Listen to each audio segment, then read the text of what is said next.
അതെ, ഇന്ന് ഈ നാട്ടിൽ, അതായത് തറയിൽക്കടവ് വലിയക്കൽ ഭാഗത്തായിട്ടുള്ള എൻ്റെ ഒരു അധ്യാപകനെയാണ് ഞാൻ പരിചയപ്പെടുന്നത്.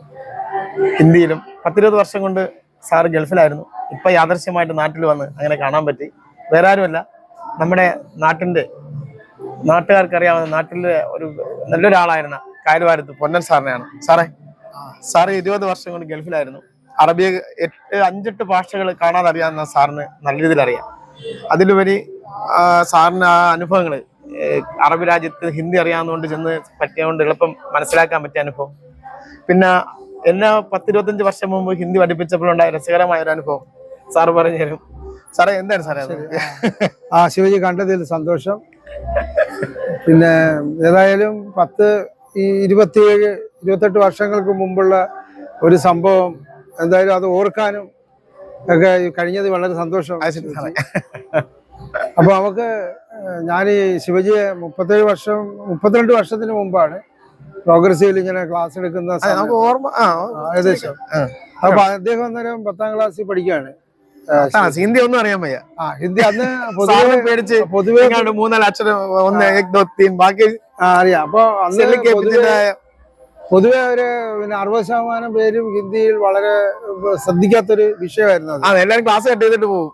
അങ്ങനെയൊക്കെ ഉള്ള ഒരു സാഹചര്യം ഉണ്ടായിരുന്നു. അപ്പൊ ആ സമയത്ത് നമ്മള് അവിടെ സാറിനെ ഭയന്നിട്ടാണ് ഞാൻ ആ 10 വാക്കുകൾ പഠിച്ചത്. ട്യൂഷന് എടുക്കുകയാണ് ഇപ്പൊ പ്രോഗ്രസീവ്. അപ്പൊ പ്രോഗ്രസീവ് ട്യൂഷൻ എടുക്കുന്ന സമയത്ത് ശിവജി വളരെ ആക്റ്റീവായിട്ടുള്ള ഒരു സ്റ്റുഡന്റ് ആയിരുന്നു. വളരെ രസകരമായിട്ട് ചിരിക്കുകയും അതേപോലെ തന്നെ നല്ല സന്തുഷ്ടനായിരിക്കുന്ന ഒരു ആളായിരുന്നു ശിവജി അന്ന് 10ാം ക്ലാസ്സിൽ വെച്ച്. ആ സമയത്ത് ഞാനിങ്ങനെ ഹിന്ദി പഠിപ്പിക്കും. അപ്പൊ നമ്മളത് വളരെ രസകരമായിട്ടും അവരോട് തമാശ പറഞ്ഞും ചിലപ്പോ ചൂടാകേണ്ട സമയത്ത് നമ്മൾ ചൂടായും ഒക്കെ ഈ കുട്ടികളെ ഇത് പഠിപ്പിച്ചുകൊണ്ടിരിക്കുന്ന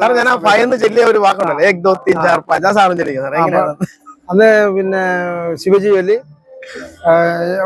20 വരെ ചൊല്ലാനായിട്ട് എല്ലാവരോടും പറഞ്ഞു. അപ്പൊ എല്ലാവരും എഴുന്നേറ്റ് 1 2 3 4 5 6 7 8 9 10 11 12 എന്നൊക്കെ പറഞ്ഞ് നിർത്തിക്കൊണ്ടിരിക്കുകയാണ്.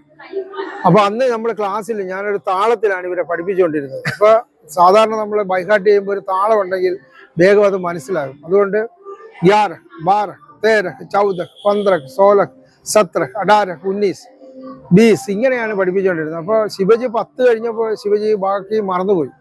പക്ഷെ ശിവജി എന്ത് ചെയ്തെന്ന് ചോദിച്ചാൽ താളം തെറ്റാതെ യാരക്ക് വാലക്ക് കോലക്ക് വാച്ചക്ക് വാലക്ക് കാമ്പല് കാലക്ക് കീലക്ക് കാലക്ക് എന്ന് അങ്ങോട്ടൊക്കെ പറഞ്ഞു. അപ്പൊ ഞാനെന്ത് വെച്ചാൽ അദ്ദേഹം സന്തോഷത്തോട് പറയുകയും ഒക്കെ ചെയ്തപ്പോ ഞാൻ പറഞ്ഞു ശരി ഇരിക്കൂ എന്ന് പറഞ്ഞു. ഇരിക്കുമെന്ന് പറഞ്ഞപ്പോൾ പുള്ളി ഇങ്ങനെ ഇരുന്നിട്ട് ബാക്കി ആർക്കും ചൊല്ലാൻ പറ്റാത്ത ഈ 20 വരെ ഹിന്ദി ഞാൻ ചൊല്ലി എന്നുള്ള ഒരു അഭിമാനത്തോടു കൂടി അദ്ദേഹം എല്ലാരും നോക്കിക്കൊണ്ടിരുന്നു. കുറച്ച് കഴിഞ്ഞിട്ട് ഞാൻ പിന്നെ ബോർഡിൽ ഈ ഹിന്ദി ബാക്കിയുള്ളത് 11 12 13 14 15 16 17 18 19 20 എന്ന് എഴുതി കഴിഞ്ഞു. എല്ലാവരും എഴുതിയെടുക്കാൻ പറഞ്ഞു. എഴുതിയെടുത്തു. പക്ഷെ അന്ന് ഒരു സംഭവം ഉണ്ടായി. ഒരു ക്ലാസ്സൊക്കെ കഴിഞ്ഞപ്പോൾ ശിവജി വന്ന് പറഞ്ഞു, എനിക്ക് സാറ് എനിക്ക് മനസ്സിലായി, ഞാൻ ചൊല്ലിയത് തെറ്റ് പറ്റിയിട്ടുണ്ടെന്ന് മനസ്സിലായിട്ടുണ്ട്. പക്ഷെ സാറ് അവരുടെ മുമ്പിൽ എന്നെ നാണം കെടുത്തിയില്ലല്ലോ. അതെ, നാണം കെടുത്തില്ലല്ലോ. അതുകൊണ്ട് മറ്റേ ഭാഷയെ കുറിച്ച് പറയാല്ല. അപ്പൊ അതുകൊണ്ട് ഞാൻ ഇത് പഠിച്ചു വരുമെന്ന് പറഞ്ഞ് പിറ്റേന്ന് പോയിട്ട് ബൈഹാർട്ട് ചെയ്ത് പിന്നെ ശിവജി വരികയും ചെയ്തു. അതുപോലെ തന്നെ ശിവജിയെ പറ്റി ഒരു സന്തോഷം ഉള്ളതെന്ന് വെച്ചാൽ ഇപ്പൊ സോപാന സംഗീതം, അതുപോലെ തന്നെ ഭാഗവതം എന്നീ വിവിധകരമായിട്ടുള്ള നമ്മുടെ ആത്മീയ വിഷയങ്ങളിലൊക്കെ തന്നെ അദ്ദേഹം വളരെ സജീവമായിട്ടുണ്ട്. അതിനും ഒരു സന്തോഷം ഉണ്ട്. അപ്പൊ നേരത്തെ പറഞ്ഞ സാർ ഒരു അധ്യാപകർക്കുള്ള ഒരു ഗുണപാഠം കൂടെ, കൊച്ചുകുട്ടികളെ നമ്മൾ പ്രോത്സാഹിപ്പിക്കുന്നവര്. അതെ, അവരെ മറ്റു ഭാഷകൾ സാറിന് അറിയാന്ന് പറഞ്ഞത്. എത്ര ഭാഷയാ സാറേ? അതായത് ഇംഗ്ലീഷ്, അറബി, ഉറുദു, അതായത് തമിഴ്, തെലുങ്ക്, കന്നഡ ഇത്രയും ഭാഷ അറിയാവുന്ന ഒരു വലിയൊരു തലച്ചോറിന് ഉടമയാണ് സാറ്. അത് കാരണം നമുക്കത് ഒരു ഭാഷ പഠിച്ചു കഴിഞ്ഞാൽ ആ ഭാഷയെ ലിങ്ക് ചെയ്ത് നമുക്ക് അടുത്ത ഭാഷ പഠിക്കാൻ പറ്റും. അതൊന്ന് ശ്രമിച്ചാൽ നമുക്ക് വേഗം നടക്കും. ഇപ്പൊ എക്സാമ്പിള്, ഒരാള് ഹിന്ദി പഠിച്ചു കഴിഞ്ഞാൽ അയാൾക്ക് ഒരുപാട് വാക്യങ്ങൾ അറബിയിൽ ഹിന്ദിയിലതൊന്നും സെയിം ആയിട്ടുണ്ട്. എന്നാൽ മറ്റൊന്ന് ഹിന്ദി അപ്പൊ അറബി പഠിക്കാൻ പറ്റും. ഇനി അറബി നമ്മൾ എഴുതാൻ പഠിച്ചു കഴിഞ്ഞാൽ ഉറുദു നമുക്ക് ഫ്രീ ആയിട്ട് പഠിക്കാം. ഒരു 4 അക്ഷരം കൂടെ കഴിഞ്ഞു കഴിഞ്ഞാൽ ഉറുദു പഠിക്കാം. അപ്പൊ അങ്ങനെ ഒരു പ്രത്യേകതയുണ്ട്. ഇപ്പൊ എക്സാമ്പിള് നമ്മൾ പറഞ്ഞ ഹിന്ദിയും പിന്നെ അറബിയുമായിട്ടുള്ളൊരു സാമ്യം എന്താണെന്ന് ചോദിച്ചാൽ നമ്മൾ ചോദിക്കുകയാണ് ക്യാ ഹാലത്ത്, ഹാലത്ത് എന്ന് പറഞ്ഞാൽ നിന്റെ അവസ്ഥ എന്താണ്?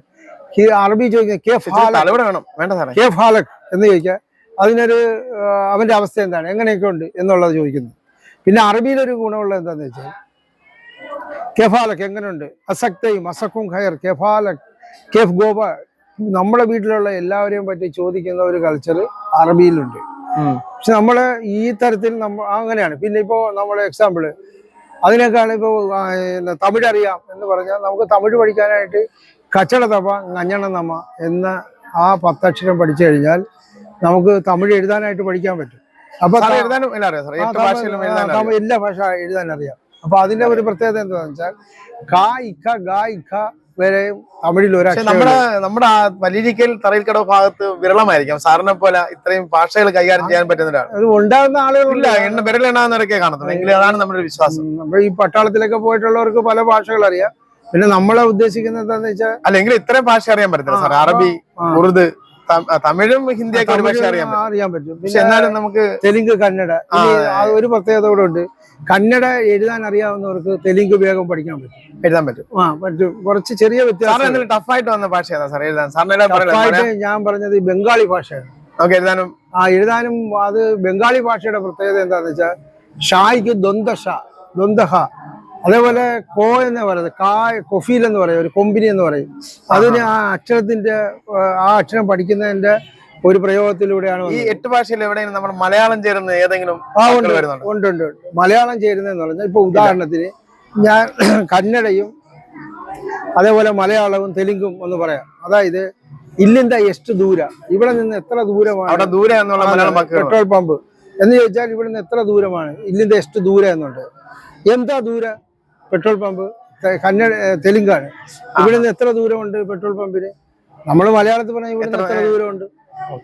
ചില സാമ്യങ്ങൾ ഈ ഭാഷയുടെ വരുന്നുണ്ട് മലയാളമായിട്ട്.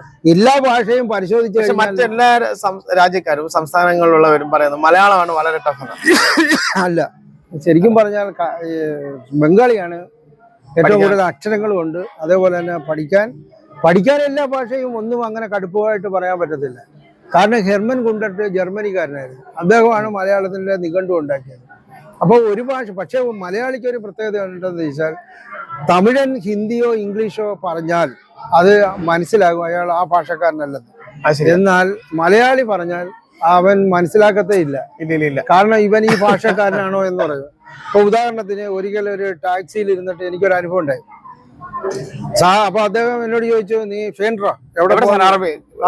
Saudi Arabia. എന്താ ഫേൻട്രോ എന്ന് ചോദിച്ചു. അപ്പൊ ഞാൻ പറഞ്ഞ് ബില്ലായിറോ തരിക്ക് മുസ്തഖീം എന്ന് പറഞ്ഞു. അതായത് അന്ത ഫേൻട്രോ എന്ന് ചോദിച്ചു, നിങ്ങൾ എവിടെ പോകുന്നെന്ന് പറഞ്ഞു. ഞാൻ പറഞ്ഞ് എനിക്ക് നേരെ അങ്ങ് പോയാൽ നേരെ പോട്ടെ എന്ന് പറഞ്ഞു റോഡ്. അപ്പൊ ഞാൻ പറഞ്ഞു ബില്ലായി അത് തരിക്ക മുസ്തഖീം എന്ന് പറഞ്ഞു, അത് വഴി നേരെയാണ് എന്ന് പോട്ടെ എന്ന് പറഞ്ഞു. അപ്പൊ അയാൾ പറഞ്ഞു ബല്ലാഹി അന്ത കൊയ്സ്, അത് അറബി. നിങ്ങൾ അറബി നന്നായിട്ട് പറയുന്നുണ്ട്. നല്ലോണം ഒന്നുമില്ല, ആ അറബി അവർക്ക് മനസ്സിലാകുന്ന സന്തോഷം. ഇപ്പൊ നമുക്ക് മലയാളം ഒരാൾ നല്ലോണം പറയുമ്പോ നമുക്ക് ഉണ്ടാകുന്ന ഒരു സന്തോഷം ഉണ്ടല്ലോ, അതേപോലെ നമ്മള് അങ്ങനെ ഒരുപാട് അനുഭവങ്ങളൊക്കെ ഉണ്ടായിട്ടുണ്ട്. അതായത് നമ്മൾ അറബികളുമായിട്ട് സംസാരിക്കുമ്പോൾ ഇപ്പൊ ഉദാഹരണത്തിന് നമ്മള് ഒരാള് ഇപ്പൊ അറബിയിൽ ചോദിക്കാണ് എന്താ ഈ മുസ്ലിം എന്ന് ചോദിച്ചാൽ മുസ്ലിം ആണോ എന്ന് ചോദിച്ചാൽ നമ്മള് ആണെങ്കിൽ അൽഹംദുലില്ലാ എന്ന് പറയുന്നത്, അങ്ങനെ വാക്കുണ്ട്. അൽഹംദുലില്ലാ എന്ന് പറഞ്ഞാൽ ദൈവത്തിന് സ്തുതി. ആ മതത്തിലേക്ക് വന്നതിന് ദൈവത്തിന് സ്തുതി എന്ന് പറയുന്ന ഒരു രീതി അറബിയിലുണ്ട്. അങ്ങനെ അറബിയിൽ ഒരുപാട് കാര്യങ്ങളുണ്ട്. പിന്നെ നമ്മളുടെ ഇപ്പൊ അവരുടെ ഫാത്തിഹായുമായിട്ട് തന്നെ നമ്മൾ ചൊല്ലുമ്പോൾ അതിന് നമുക്കൊരു സാമ്യമുണ്ട്. അപ്പോ ഇങ്ങനെ ആണ്. അപ്പൊ വിവിധ ഭാഷകൾക്ക് അങ്ങനെയൊക്കെയുള്ള വ്യത്യാസമുണ്ട്. അപ്പൊ അന്ന് പിന്നെ ശിവജിയുടെ കൂടെ ഭാഷ സംസാരിക്കുമ്പോൾ സാറിന് ഏറ്റവും ബുദ്ധിമുട്ടുണ്ടാകുന്ന ഭാഷ ഒരു ഭാഷയില്ല. കാരണം നമ്മൾ മലയാളം എല്ലാം നമുക്ക് സന്തോഷമാണ്. കാരണം എല്ലാം നമ്മൾ സന്തോഷമായിട്ട് പഠിക്കണം. ഇപ്പൊ ഈ അടുത്ത് ഞങ്ങള് പിന്നെ ഇവിടെ പോയി അയോധ്യ പോയ സമയത്ത് അയോധ്യയിൽ നമുക്ക് ചുറ്റും വളഞ്ഞ് ഹിന്ദിക്കാരും വിവിധ ഭാഷ, പിന്നെ ഞങ്ങളുടെ കൂടെ ട്രെയിനിൻ്റെ അകത്ത് ഒരു ഇംഗ്ലീഷുകാരും ഉണ്ടായിരുന്നു. അപ്പൊ അവരുമായിട്ട് നമുക്ക് സംസാരിക്കാം. നമുക്ക് പ്രത്യേകിച്ച് ഒന്നും ഇല്ല.